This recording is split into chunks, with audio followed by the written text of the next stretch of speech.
Saya makan cukup, rumah selesa, gaji okey, kesihatan okey, keluarga bahagia. Apa perlu saya buat lagi? Sebelum saya mati. Tak ada apa-apa, banyak sedekah. Kenapa? Makan cukup, rumah selesa, kenderaan ada, belakang hidup bahagia. Sedekah biar banyak. Kerana harta kita yang sebenar bukan harta yang kita guna. Harta yang kita beri ke orang. Hak tu datang balik pada hari kiamat. Kalau mu banyak baju, seluar libas 1,500 selah. BLB 85,000 se.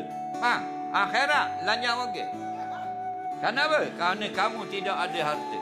Tapi kalau kita ada beri baju ke orang dalam dunia, sedekah derma. Itulah pakaian kita di hari akhirat. Tokek supermarket penuh baju. Lanyang orang.